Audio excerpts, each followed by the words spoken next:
O dia 29 de abril de 2013 parecia ser um dia normal lá no Afeganistão. Normal na medida do possível, né? Considerando que o país estava em guerra já há uns 12 anos. Um motorista dirigiu seu carro perto da base aérea de Bagram, quando viu um Boeing 747 decolar e de repente ele perde o controle e despenca. Depois de anos e anos de vocês pedindo esse vídeo aqui no canal, vamos finalmente contar esse caso. Senta que lá vem a história do 747 que caiu no Afeganistão.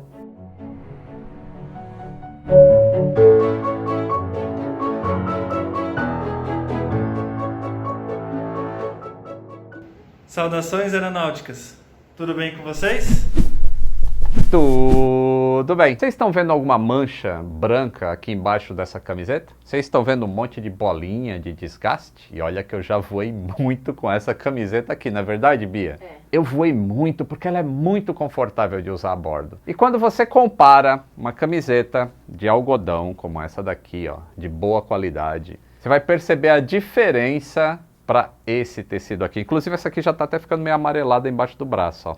Não tem jeito. Esse tecido modal da Insider, gente, é tecnologia pura. Mas você nem precisa acreditar em mim, tá? Vai lá na Insider e usa o cupom LITO12 e veja você mesmo a diferença do algodão para o modal mais viscose da Insider. E ó, pode lavar um monte na máquina de lavar que não deforma. E também tem a experiência Insider. Eles têm uma política de troca que você tem até 30 dias para trocar ou devolver depois que receber o pedido. O link está aí na descrição e não esquece de usar o cupom LITO12. São 12% de desconto em toda a loja. Como a gente já contou aqui, ó, no episódio 808, no dia 11 de setembro de 2001, os Estados Unidos sofreram o maior atentado da história. 2 Boeing 767 foram jogados contra as Torres Gêmeas no World Trade Center, lá em Nova York, enquanto 2 outros Boeing 757 foram sequestrados. Um foi jogado contra o Pentágono, em Washington, e o outro caiu num campo na Pensilvânia depois dos passageiros tentarem recuperar o controle do avião. O grupo terrorista Al-Qaeda assumiu a autoria do atentado, provocando a Guerra do Afeganistão. Essa ocupação só foi acabar no ano passado, na época daquelas imagens das pessoas se agarrando nos cargueiros C-17 para fugirem da capital Cabul. Vocês lembram? Daqui, ó, episódio 798. Durante essa ocupação americana, diversas empresas cargueiras civis prestavam serviços para os militares. E uma delas era a National Air Cargo, de Orlando, lá na Flórida. Em 2013, eles tinham na frota um Boeing 757-200, ainda configurado para transportar passageiros, e 3 747-400F, que são os cargueiros. Um desses era o November 949 Charlie Alpha. Ele tinha sido construído em 1993 e entregue à Air France, onde voou como avião Combi. Não é uma Kombi dessas que vocês estão pensando. Kombi vem de combinação, que levava passageiros e carga.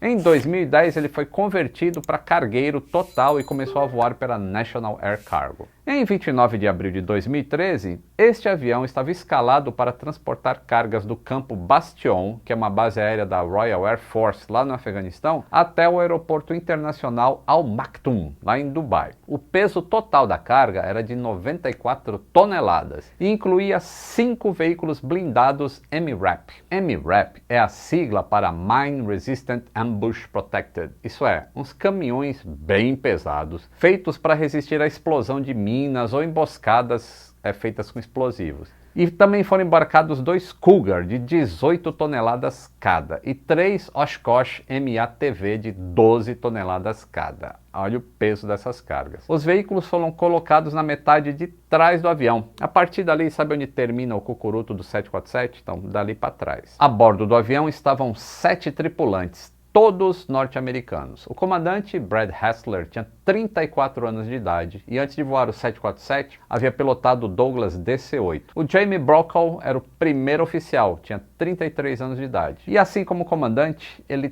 também tinha experiência no 747 e no DC-8. A tripulação ainda contava com 2 pilotos reserva, o Jeremy Lipka, de 37 anos, e o Rickon Schumann, de 32. Além dos pilotos, ainda havia 2 mecânicos a bordo, o Gary Stockdale e o Tim Garrett, os dois com 51 anos de idade. E ainda o operador de cargas, o Michael Schitz, de 36 anos. Em situações normais, as cargas são colocadas dentro dos aviões em pallets ou containers, que já têm um tamanho padronizado. Esses cargueiros, eles possuem travas e dispositivos no piso que servem para prender esses pallets e evitar que eles se desloquem durante o voo. Já os pallets, onde esses MRAPs foram embarcados, eram de um tamanho bem maior e eles não se encaixavam nessas travas. Se os pallets dos MRAPs não poderiam ser travados no chão, como é que eles foram embarcados? Na verdade, existe um outro sistema de travamento de cargas especiais. Quando você pega o porão de carga inteiro desses aviões cargueiros, existem diversos ganchos onde o pessoal da carga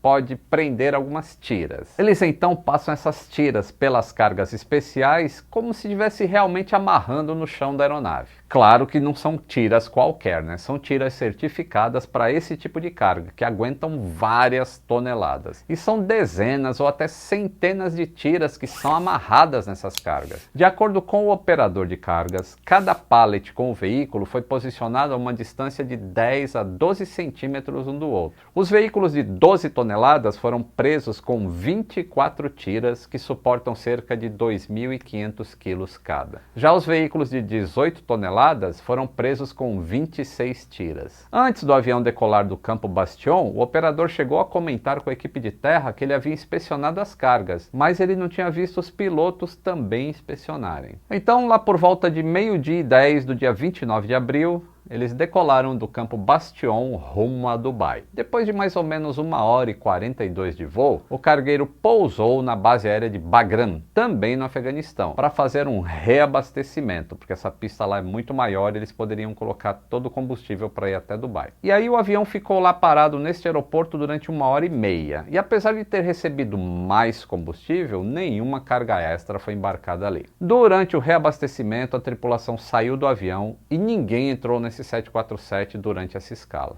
Quando os pilotos voltaram para bordo, o gravador de voz da cabine registrou um diálogo preocupante. Os pilotos começaram a discutir se alguma tira havia se soltado ou se quebrado durante aquele voo, fazendo as cargas se moverem. O primeiro oficial comentou com o comandante que realmente uma das tiras havia se quebrado, só que de acordo com ele, ainda haviam várias tiras inteiras lá, impedindo que a carga se movesse. Os pilotos continuaram debatendo sobre as tiras que prendiam a carga e o primeiro oficial chegou a comentar que elas estavam frouxas. Em tom de brincadeira, o comandante disse que esperava que o operador de cargas estivesse reforçando essa amarração, principalmente para aquele voo. E o primeiro oficial disse que ele realmente estava lá prendendo novamente a carga. 15 minutos depois, o operador de cargas entrou na cabine e o comandante perguntou quanto a carga tinha se movido. O operador respondeu que foi só alguns centímetros. O comandante disse que estava preocupado com isso. Cargas tão pesadas se movendo dentro do avião, isso não deveria acontecer. O último comentário do operador de cargas foi: as coisas sempre se movem, tudo move, se não estiver amarrado. Em tom meio de piada. Depois dessa piada não houve mais nenhum comentário desses tripulantes sobre as cargas. É aí que entra um detalhe muito importante. Aquela era a primeira vez que tanto os tripulantes quanto a própria National Air, que é a empresa, transportavam cargas tão grandes e pesadas quanto os MRAPs. Até então, a National só havia transportado aqueles pallets que eu comentei lá no início do vídeo, de tamanho normal e que podem ser travados no chão da aeronave, sem usar as tiras. Por volta das 15h15, o controle de tráfego aéreo de Bagram autoriza o taxiamento da aeronave até a cabeceira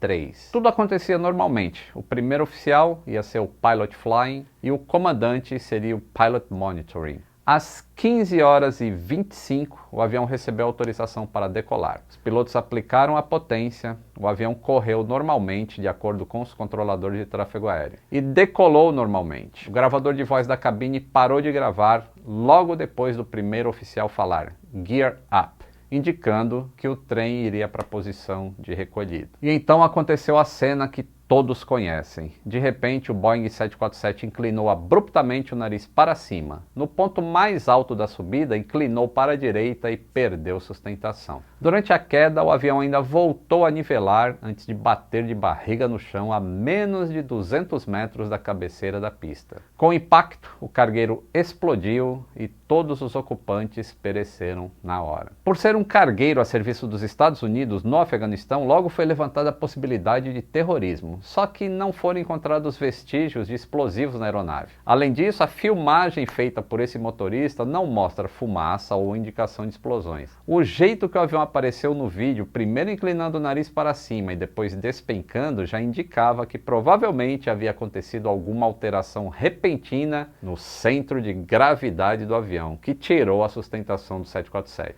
Essa tese foi reforçada pelos destroços encontrados ao longo da pista de decolagem. O avião começou a decolar perto da taxiway C, lá da base aérea. E ali os investigadores já acharam algumas partes de fuselagem e de algumas tubulações do 747. Perto dessas partes havia um pedaço do encaixe de uma antena de um dos blindados MATV que o avião transportava. E, ao longo da pista, até o local do impacto, outras partes de fuselagem do avião foram encontradas, reforçando a ideia de que pelo menos um blindado se deslocou e se chocou contra a parte traseira do avião ainda durante a decolagem, na corrida, antes do avião sair do chão. E para reforçar ainda mais essa tese, marcas de pneu de tamanhos semelhantes aos utilizados pelo MATV foram encontrados em vários destroços do interior do 747. A conclusão era apenas uma: durante a decolagem, pelo menos um dos blindados se soltou e se deslocou para trás. Ele se chocou